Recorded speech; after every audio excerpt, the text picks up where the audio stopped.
वहाँ स्त्री शिक्षा की बहुत कमी थी।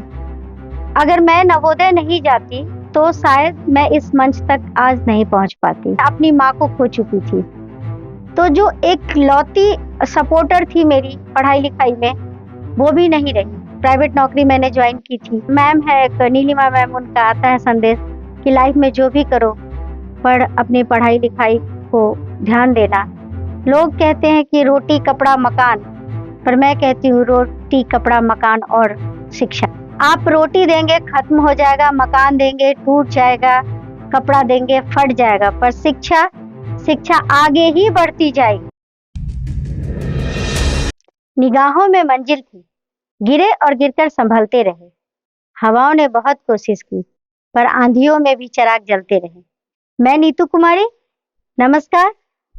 मैं जवाहर नवोदय विद्यालय वैशाली बिहार की छात्रा रही हूँ। 93 to 2000 मेरा बैच था। मैंने 2000 में 12वीं की परीक्षा पास की। नवोदय विद्यालय पहुंचने से पहले मेरा जो परिवेश था, जो सारे नवोदयंस का होता है, ग्रामीण परिवेश था। वहाँ स्त्री शिक्षा की बहुत कमी थी। अगर मैं नवोदय नहीं जाती तो शायद मैं इस मंच तक आज नहीं पहुंच पाती, क्योंकि वहां हमें हायर एजुकेशन के लिए क्या, मिडिल स्कूल जाने के लिए भी सोचना पड़ता। मेरे गांव में लड़कियां प्राथमिक विद्यालय तक ही पढ़ती थी। उसके बाद मैं सोच रही थी कि अब मुझे क्या होगा, मैं कहाँ पढ़ूंगी, क्योंकि मेरी माँ के पास शिक्षा का बहुत महत्व था। वो मुझे पढ़ाना चाहती थी, पर प्राथमिक विद्यालय के बाद या नानी हाउस जाऊंगी या पढ़ाई छोड़ दूंगी, ये सवाल था। इतनी दूर घर वाले जाने देंगे, नहीं जाने देंगे, कैसे जाऊंगी, ये सारी चिंताएं मेरी माँ को सता रही थी। तभी अचानक नवोदय विद्यालय के बारे में हमें पता चला, जो हमारे शिक्षक ने बताया। नवोदय विद्यालय के प्रवेश परीक्षा मैंने पास की, उत्तीर्ण किया, और फिर मैं नवोदय विद्यालय जा पहुंची। नवोदय विद्यालय में हमें वो सब कुछ दिया जाता है जो कि एक स्टूडेंट को मिलना चाहिए। वो सारी सुविधाएं हमें मिली। माँ बाप जैसा प्यार मिला, शिक्षकों से, दोस्तों से, सीनियर से बहुत प्यार और सपोर्ट मिला। पढ़ाई लिखाई वहीं पे स्टार्ट हुई, 6 to 12। मैं साइंस बैकग्राउंड की स्टूडेंट रही। नवोदय में वैसे तो मैं बहुत ओबीडियंट स्टूडेंट थी, हर बात शिक्षकों का मानती थी, पर मेरे से एक गलती हुई। जब मैं 10th पास करके 11th में एडमिशन गई तो मेरी थोड़ी पढ़ाई लिखाई से रुचि कम हो गई थी। मैं अपने आप को सीनियर समझने लगी, और फिर जैसे एक और बातों पे दिमाग ज्यादा लगने लगा, और जैसे कि थोड़ी सी ये होती है ना कि 11th में हूँ, सीनियर हूँ, उस वक्त मैं डगमगा सी गई।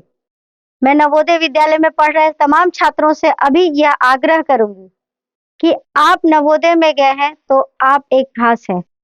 आप हर काम करें, लेकिन वहां एक मेहनत दिखाएं, एक डिवोशन दिखाएं आप, जो आप करने गए। 11th में मेरा रिजल्ट थोड़ा खराब हुआ, पर मुझे मेरे शिक्षकों ने और मेरे सीनियर से मुझे संभाल लिया, और फिर 12वीं की परीक्षा मेरी ठीक हो गई।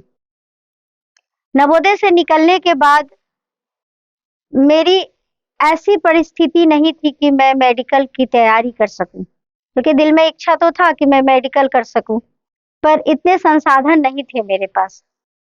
और नवोदय के दौरान ही मैं अपनी माँ को खो चुकी थी, तो जो एक लौती सपोर्टर थी मेरी पढ़ाई लिखाई में, वो भी नहीं रही। तो मेरे लिए नवोदय के बाद जो लाइफ था वो टफ हो गया। फिर मैंने सोचा कि मैं नौकरी करूंगी और पढ़ाई करूंगी साथ साथ। तो जब मैंने नौकरी ज्वाइन की, प्राइवेट नौकरी मैंने ज्वाइन की थी, तो तभी मेरे शिक्षक मैम है एक नीलिमा मैम, उनका आता है संदेश कि लाइफ में जो भी करो पर अपनी पढ़ाई लिखाई को ध्यान देना, और तुम्हारी मंजिल इतनी छोटी नहीं हो सकती, तुम आगे जाओ। वो बात कहीं ना कहीं मेरे दिमाग में बिल्कुल फिट हो गई, और मैंने उस दिन से जो मेरा सफर शुरू हुआ, तो आज मैं इस मंच तक आ पहुंची हूँ, क्योंकि मैं एक राइटर हूँ, एक पोएटेस हूँ और एक शिक्षिका हूँ। मैं बच्चों को पढ़ाती हूँ, और मेरी पब्लिश्ड बुक भी है, educational research papers by Neetu Kumari. जिसमें मैंने अलग अलग जो पहलू हैं, एस्पेक्ट्स है एजुकेशन के, उनको इनकॉर्पोरेट करने की कोशिश की है। उसके बाद मैंने एक बुक भी कंपाइल की है, जो हमारे बिहार में छठ पर्व के ऊपर मैंने एक बुक कंपाइल की है। मैं आज 20 से ज्यादा पुस्तकों में सह लेखिका के रूप में काम कर चुकी हूँ। मेरी आने वाली पुस्तक नीतुंजलि एक काव्य संग्रह है। इसके बाद मैंने कई सारे मैगजीन्स में, अखबार में आर्टिकल्स लिखे हैं, और मैं अपने कलम के द्वारा जो शिक्षा में सहयोग दे सकती हूँ मैं दे रही हूँ।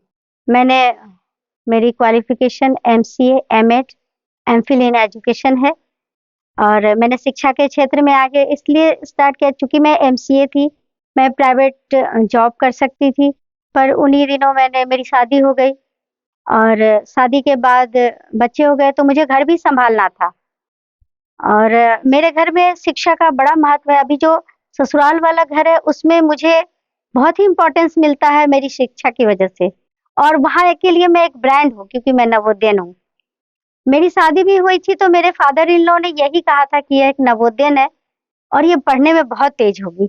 और जो मेरे नवोदय कम्युनिटी है, आज तो Navodaya community world wide famous हो चुकी है, तो आज तो हमें इतना बड़ा फैमिली मिल चुका है कि किसी को किसी चीज की कमी नहीं है। आज नवोदयन जहां भी खड़े हो जाते हैं उनके सपोर्ट में लोग आ जाते हैं। हमारे बहुत सारे भाई बहन नवोदयंस हैं जो कि बहुत उच्च पदों पे आसीन है, और जो स्ट्रगलिंग हमारे भाई बहन है उनका भरपूर सहयोग करने की हमारी एक टीम मुहिम चल रही है, जो कि हर नवोदय में एक सपोर्ट सिस्टम है कि नहीं, जो भी नवोदयंस आ रहा है वो रुकना ना चाहिए। +2 के बाद हम उसे रोके नहीं, यथासंभव हम उसे आगे बढ़ा के ले जाए। और सिर्फ नवोदयंस को ही क्यों, हमें नवोदयंस को ही नहीं, हर विद्यार्थी, हर नागरिक को ये सोचना चाहिए कि जो शिक्षा हमें मिली है उसे हम आगे बढ़ाएं। आज अगर कोई शिक्षा दान कर रहा है तो वो सबसे बड़ा दान है। लोग कहते हैं कि रोटी कपड़ा मकान, पर मैं कहती हूँ रोटी कपड़ा मकान और शिक्षा, ये बहुत जरूरी है। आप रोटी देंगे खत्म हो जाएगा, मकान देंगे टूट जाएगा, कपड़ा देंगे फट जाएगा, पर शिक्षा, शिक्षा आगे ही बढ़ती जाएगी। तो मेरा ये अनुरोध है नवोदयंस भाई बहन से भी और हर एक नागरिक से कि कृपया आप शिक्षा दान करें, जितना हो सकता है आपसे। आप पुस्तक दान कर सकते हैं, पुस्तक दान करें। आप सहयोग देके शिक्षा दे सकते हैं क्लास में। आजकल एक मुहिम भी आई हुई है विद्या सारथी, तो मैं एज ए विद्या सारथी भी कई सरकारी स्कूल्स में जाके बच्चों को पढ़ाती हूँ। उम्र थका नहीं सकती, ठोकरें गिरा नहीं सकती, अगर जिद हो जीतने की तो हार भी हरा नहीं सकती। अब्दुल कलाम की ये लाइनें फिर से मैं कोट करना चाहती हूँ कि पढ़ने की कोई उम्र नहीं होती।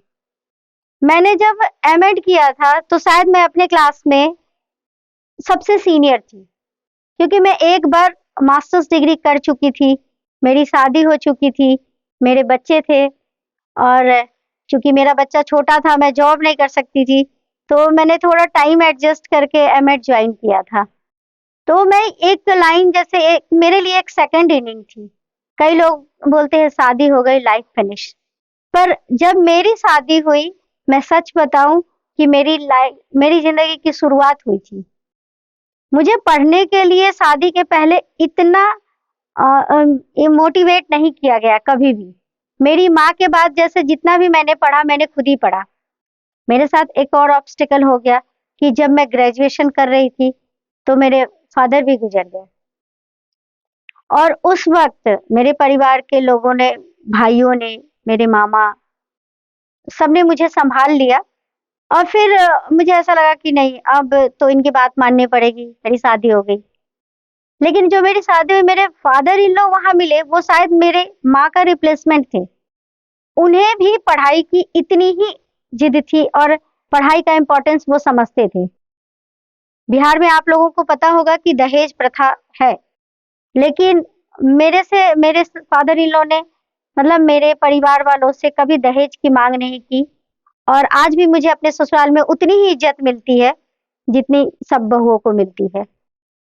तो ये था कि नवोदय की विद्या और शिक्षा, ये 2 चीज़ें थी मेरी लाइफ में कि मैं ससुराल में आज तक सम्मानपूर्वक जी रही हूँ।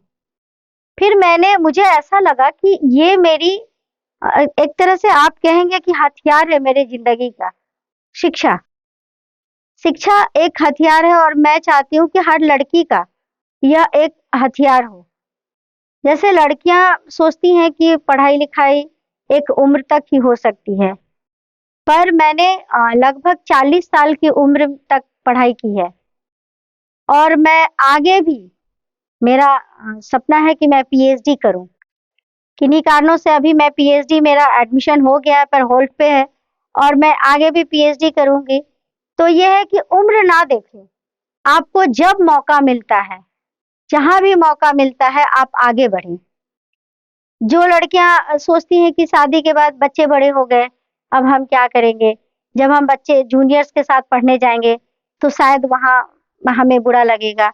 पर नहीं, ये इस तरह से हम दूसरे को मोटिवेट करते हैं। तो मैं बात करना चाहती हूँ कुछ स्पेसिफिक पॉइंट्स की।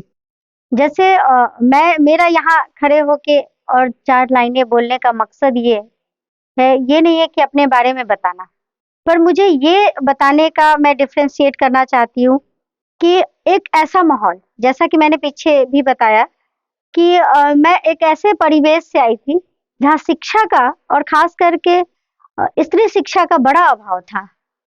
वहाँ पे जब मैंने पास किया नवोदय, तो आपको यकीन ना होगा कि वहाँ फिर लड़कियाँ स्कूल जाने लगीं।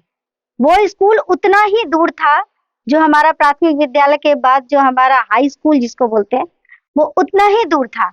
लेकिन माँ-बाप के दिमाग में जो सोच था, उसने उस रास्ते को कम कर दिया और लड़कियाँ स्कूल जाने लगीं। जब मैं छुट्टियों में घर जाती थी, तो मुझे जो सम्मान मिलता था, मुझे आस-पास के लोग जो बुला के बोलते थे कि आप मेरी भी बेटी को ज़रा बताएँ, कैसे पढ़ना होता है? आप मेरे भी बच्चे को बताएँ कि कैसे पढ़ना है? तो इन चीज़ों से मैं बड़ा प्रभावित होती थी। मुझे ऐसा लगता था कि मैं कुछ ब्रांड एम्बेसडर सी हो गई हूँ। मतलब मेरी इज़्ज़त अचानक से इतनी बढ़ गई है। इन चीज़ों से मुझे खुशी मिलती है और इन चीज़ों का जो स्टार्ट हुआ, जो नवोदय के टाइम से स्टार्ट हुआ, तो वो धीरे-धीरे बढ़ते-बढ़ते मुझे इन चीज़ों की लत सी लग गई कि मुझे लगता था कि मैं किसी को इंस्पायर करूँ, मोटिवेट कर सकूँ। और वहाँ से मेरी ये जर्नी स्टार्ट हुई साइड बाय साइड कि जो लोग नहीं पढ़ते हैं या जिनके माँ-बाप शिक्षा पे ध्यान नहीं देते हैं, मैं उनको मोटिवेट करना चाहती हूँ। और मैं कई बार पर्सनली जो मेड होती हैं, झुग्गी-झोपड़ी होती हैं, तो वहाँ पे जाके बातें करती हूँ। सब लोग मेरी बातें नहीं सुनते, पर हर बार अगर एक बच्चा मेरी वजह से स्कूल तक पहुँच जाता है, तो उस दिन मैं अपने आप को धन्य समझती हूँ। कई ऐसी लड़कियां हैं जो कि आज मेरे पास आती हैं और खास करके इकोनॉमिक बैकग्राउंड जो जिनका वीक होता है, ईडब्ल्यूएस के जो स्टूडेंट्स होते हैं, उनको जब भी मैं सपोर्ट कर पाती हूँ, तो मुझे लगता है कि मेरे लिए आज सबसे अच्छा दिन गया। मैंने किसी की मदद की। तो ये एटीट्यूड मैं हर लड़कियों से ये गुजारिश करूँगी कि उनमें ये एटीट्यूड हो कि वो समाज को जो उन्होंने किया है, जो उनको मिला है, वो रिटर्न करें, चाहे नवोदयंस हो, नॉन नवोदयंस हो। सबका ये एटीट्यूड होना चाहिए कि आपको जो मिला है शिक्षा, वो दूसरों को भी आगे बढ़ाए, पास ऑन करें। जो मेल मेंबर्स हैं हमारी सोसाइटी के, तो उनसे मैं रिक्वेस्ट करूँगी कि आपको पता है कि हम इक्वलिटी माँग नहीं रहे, आपको ज़रूरत है देने की। अगर आप नहीं देंगे तो कहीं न कहीं आप भी सफ़र करेंगे। तो ये आप अपने घर से स्टार्ट करें। आपकी बहन है, आपकी बेटी है, आपकी वाइफ़ है, उनको इक्वलिटी दें, उनको वो सपोर्ट करें। उनको छोड़ ये नहीं, आप हमें जानते हैं कि आज का माइंडसेट इतना तो हो चुका है कि रोकता कोई नहीं है। पर हमें कहीं न कहीं आपकी सपोर्ट की ज़रूरत है, तो आप सपोर्ट करें। मैं इन चीज़ों में लकी रही हूँ। मेरे भाई, मेरे हस्बैंड, मेरे इन-लॉज़ जो भी है, मेरे ब्रदर इन-लॉज़ हैं, मुझे कभी भी किसी चीज़ की ज़रूरत होती है, मुझे झुग्गी-झोपड़ी में जाना है, कहीं जाना है, वो कहीं नहीं रोकते और जाके मुझे छोड़ के आते हैं। तो मैं ऐसे ही अपने सारे काउंटर पार्ट्स जो भी मेल मेंबर्स हैं मेरी सोसाइटी के, मैं उनसे कई बार वर्क प्लेस पे होता है कि लड़कियों को कम आँका जाता है। सेम मेहनत तो कर रहे हैं, पर लड़कियों को ऐसे दिखाया जाता है कि आप में कैपेबिलिटी नहीं है। कैपेबिलिटी है साहब, आप हमें मौका तो दो। जब जब भी हमें मौका मिला है, हम ज़्यादा बेटर कर सकते हैं। और ज़्यादा बेटर तो नहीं, लेकिन इक्वलिटी की बात तो ज़रूर करेंगे, क्योंकि माइंड तो हमारा और आपका समान ही है। आप भी मैथ्स पढ़ते हैं, हम भी मैथ्स पढ़ते हैं। तो इसमें हमें दोनों तरफ से कई बार होता है कि समाज में ऐसा देखा गया है कि हम औरतें ही दूसरी औरतों को की भलाई नहीं कर पाते। अगर ये चूँकि बहुत कम हो गया है, पर कई बार होता है कि कोई लड़की बहुत कर रही है, तो हम ही टाँग खींचने लगते हैं। तो ये सब चीज़ें, इन चीज़ों पे हमें सोचना पड़ेगा समाज में। और चूँकि मैं राइटर हूँ, तो मैं जैसे जो बच्चे राइटिंग के फील्ड में आना चाहते हैं, तो कई बार ऐसा होता था जब मैं छोटी थी, मुझे लगता था कि राइटर होना इज़ अ बिग थिंग। हमें बहुत ट्रेनिंग चाहिए और बहुत कुछ करना पड़ता है, शायद राइटर के लिए बहुत अनुभव था, पर नहीं, राइटर आज छोटे-छोटे बच्चे भी बुक्स लिख सकते हैं। Writing is expressing yourself. If you have the capability to express yourself in the terms of words, in the terms of sentences, you can do it. So, writing should be started in the school. आप school से ही, हर कोई diary में लिखता है, मुझे पता है। मैं 8th क्लास में थी, तब से डायरी लिखती थी और मुझे ऐसा लगता था कि मैं बहुत अच्छा नहीं लिखती हूँ, हाइड करती थी लोगों से। और जब वो बुक्स में बहुत दिनों बाद वो पोएम्स मैंने लोगों को दिखाना शुरू किया, तो उनमें से कई मेरी कविताएं छपी हैं। एक मेरी कविता है हमराज, जो मैंने 8वीं क्लास में लिखी थी और लॉकडाउन में मैंने उसको कंप्लीट करके उसको पब्लिश कराया है। तो मैं बच्चों से भी यही कहना चाहूंगी कि बच्चे आप लिखिए, एक्सप्रेस योरसेल्फ। आज कई बच्चे बोल के एक्सप्रेस कर लेते हैं, मैं बोलने से ज्यादा मैं राइटिंग में अपनी एक्सप्रेशन दिखा सकती हूँ। तो आपके पास जो भी एटीट्यूड है, आप बोल सकते हैं, लिख सकते हैं, तो आप लिखें। और राइटिंग जो पहले, अभी बच्चे थोड़े से ना डिजिटल प्लेटफॉर्म्स पे ज्यादा जा रहे हैं। मैं डिजिटल प्लेटफॉर्म को बिल्कुल ही सपोर्ट करती हूँ, क्योंकि आज हमारे पास बहुत सारे इंफॉर्मेशन है जो हमारे स्कूल टाइम पे नहीं था। लेकिन बुक्स की अपनी एक वैल्यू है, बुक्स पढ़ना बिल्कुल ना छोड़े। जितनी भी स्कूल टाइम्स में मैं माँ बाप से भी ये अनुरोध करती हूँ कि बच्चों को पढ़ाई का मतलब ये नहीं कि आप सिर्फ उनको स्कूल की बुक्स दे, बच्चे कहानियां पढ़ें। जो हमारे पुराने राइटर्स हैं, प्रेमचंद, महादेवी वर्मा, हरिवंश राय बच्चन, इनको पढ़े, क्योंकि जब बच्चे लिटरेचर से जुड़ते हैं, आपका सब्जेक्ट लिटरेचर हो ना हो, मैं साइंस की स्टूडेंट रही हूँ, मैंने इंफॉर्मेशन टेक्नोलॉजी से किया है, लेकिन फिर भी मुझे लिटरेचर से बड़ा प्यार था, क्योंकि नवोदय में ये चीजें हमारी लाइब्रेरी पीरियड में हमें पढ़ने को मिलता था। तो इसी वजह से मैंने लिखना स्टार्ट किया और धीरे धीरे धीरे मुझे मेरी रुचि बढ़ती गई और मैं इसी फील्ड को अपना करियर के रूप में चुनने लगी। तो राइटिंग में है कि आप एक्सप्रेस करें। मैं एक बात यहाँ ये भी इंक्लूड करना चाहती हूँ कि आप राइटिंग की शुरुआत कैसे करें। आपकी जो थॉट प्रोसेस है, आप अपने आप को देखें आके कि आप कहानी लिख सकते हैं, आप कविता लिख सकते हैं, आप आर्टिकल्स लिख सकते हैं, आप क्या लिख सकते हैं, और आप अपने थॉट प्रोसेस को बस स्टार्ट कर दें, लिखना शुरू करें, आपको बहुत लाइन्स मिल जाएंगी। Here I would love to talk about affirmative and negative aspects of IT on education. आजकल हम बच्चों से मोबाइल छीन रहे हैं कि मोबाइल मत लो, मोबाइल मत देखो, पर मैं इन चीजों को सपोर्ट नहीं करती। अगर आज आप बच्चों से मोबाइल छीन रहे हैं, तो आगे चल के जो लिटरेसी होता है ना, जैसे अगर हम पढ़े लिखे नहीं है, साक्षर नहीं है, तो हम इलिटरेट हैं। इसी तरह से अगर उनको डिजिटल लिटरेसी नहीं मिलती है, तो उनके लिए एक ये बैकलॉग हो सकता है। एक बैलेंस्ड वे में हम अपने बच्चों को जरूर इनको एक्सपोजर दें, जो कि आईटी का होता है, जो कि कंप्यूटर हो गया, क्योंकि आजकल हर काम तो एजुकेशन का या जो लाइफ लॉन्ग काम है, आप टिकट लेनी है, आपको रिजर्वेशन करनी है, इलेक्ट्रिसिटी बिल भरनी है, हर काम आप ऑनलाइन कर रहे हैं। How can you keep the child away from the computer और लैपटॉप और मोबाइल, पर एक बैलेंस होना चाहिए। जैसे मेरी बुक है एजुकेशनल रिसर्च पेपर्स, उसमें मैंने इसके बारे में भी बात की है। आजकल नई आई है एनईपी, न्यू एजुकेशन पॉलिसी के बारे में भी बात करूंगी मैं, कि न्यू एजुकेशन पॉलिसी एक बहुत ही अच्छी पहल कह सकते हैं, पर क्या जो भी है वो प्रैक्टिकल अगर एस्पेक्ट को इम्प्लीमेंट कर दिया जाता है तब तो बहुत अच्छी बात है। पर मुझे ऐसा थोड़ा डाउट है कि जो हमारा एजुकेशन सिस्टम रहा है उस पे कर पाएंगे हमारे गांव के बच्चे, जिनको पूरी इतनी फैसिलिटी नहीं है, उनको हम कैसे न्यू एजुकेशन पॉलिसी का जो इम्प्लीमेंटेशन है उसको दे पाएंगे। तो हमें न्यू एजुकेशन पॉलिसी के बारे में सोचना पड़ेगा कि न्यू एजुकेशन पॉलिसी हमने बना दी on paper, it's really brilliant, पर क्या इसका इम्प्लीमेंटेशन प्रैक्टिकलिटी को शो करता है? हमें ये ध्यान रखना पड़ेगा। जो एजुकेशन है इसकी कोई लिमिट नहीं है। I am a lifelong learner and we should learn everywhere.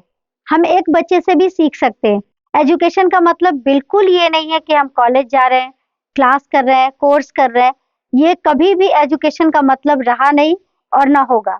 Education का मतलब कि हम क्या सीख रहे हैं, अपनी लाइफ में क्या सीख रहे हैं और इम्प्लीमेंट कर रहे हैं, स्किल्स सीख रहे हैं, वो भी हमारे लिए एक एजुकेशन है। एजुकेशन में कहा गया है कि वी आर लर्निंग फ्रॉम बूम टू टॉम, कि हम माँ के पेट से सीखना स्टार्ट करते हैं और हम कब्रिस्तान में जाने तक सीखते हैं। तो एजुकेशन का मतलब कभी भी ये ना ले कि कॉलेज पढ़ना है, स्कूल जाना है। ये चीजें हमारे लिए स्किल्स हैं। पढ़ाई जो हम कॉलेज में जाके करते हैं, स्कूल में जाके करते हैं, दीज आर द स्किल्स, पर education is bigger than that. Education हमें यही, और मैं यही कहूंगी कि एजुकेशन लेते भी रहे और देते भी रहे और बांटते भी रहे। एजुकेशन एक बच्चे से भी हम सीख सकते हैं, एक बुजुर्ग को भी हम सिखा सकते हैं और कहीं भी सीख सकते हैं।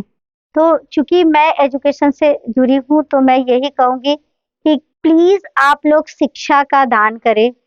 आप ऐसे बच्चों को सपोर्ट करें जिनको बहुत जरूरत है।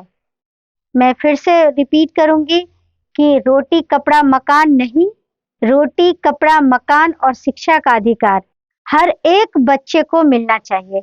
धन्यवाद। जय हिंद, जय भारत, नमस्कार।